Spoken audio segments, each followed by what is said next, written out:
Ici Dana Kerman et voici l'IdeaPad Y500 de Lenovo. Cette nouvelle version du Y500 est pour Windows 8. C'est aussi un PC de jeu avec cette configuration particulière, pas une mais deux cartes graphiques Nvidia GeForce 650M, ce qui signifie que vous pouvez jouer avec plus ou moins n'importe quel jeu du marché à la meilleure résolution. C'est un écran 15 pouces en 1080p.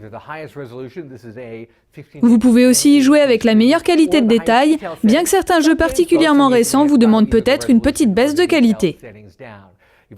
Il y a aussi un gros disque dur d'1 Tera et un ajout de 60 Go en SSD, et une des choses les plus cool, c'est ce que vous avez sous les yeux, c'est ce clavier rétroéclairé qui est noir sur noir, mais avec ce rouge très intense qui émane de sous les touches.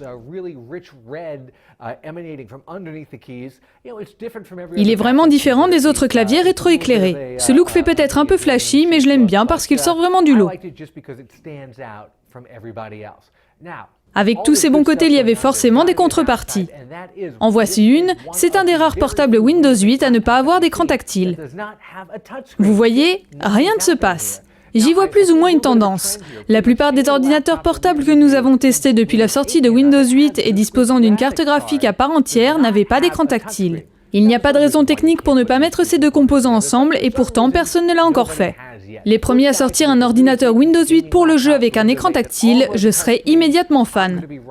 Non pas que vous ayez tellement besoin d'un écran tactile pour le jeu, mais pour le reste du temps, quand vous êtes dans cette interface Windows 8, c'est vraiment pratique d'avoir un écran tactile.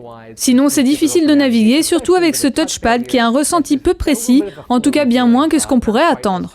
Un autre truc cool, c'est que les cartes graphiques sont dans ce que Lenovo appelle les Ultra Bags, ce qui veut dire que vous pouvez les sortir et les remplacer avec un disque dur, un ventilateur ou un lecteur optique de DVD ou de Blu-ray. Vous devez acheter tout ça séparément et ils sont très propriétaires. Mais le fait de pouvoir switcher et d'avoir par exemple une version à la maison avec une grosse carte graphique et d'avoir une version plus transportable avec un ventilateur plus léger, moins gourmand en batterie et avec un meilleur refroidissement, je pense que c'est une possibilité plutôt cool.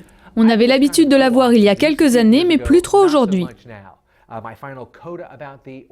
Dernière observation sur ce Lenovo Y500, il m'avait été originellement présenté comme coûtant environ 1 300 $. En regardant le site Lenovo aujourd'hui, il semble y avoir de nombreuses soldes. J'y ai vu un modèle proche de cette configuration pour 869 $, ce qui est assez incroyable. Ça en fait presque un portable indispensable, même sans l'écran tactile.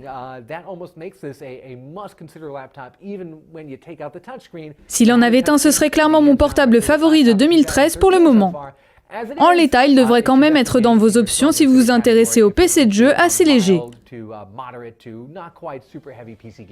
C'était Dana Kerman avec l'IdeaPad Y500 de Lenovo.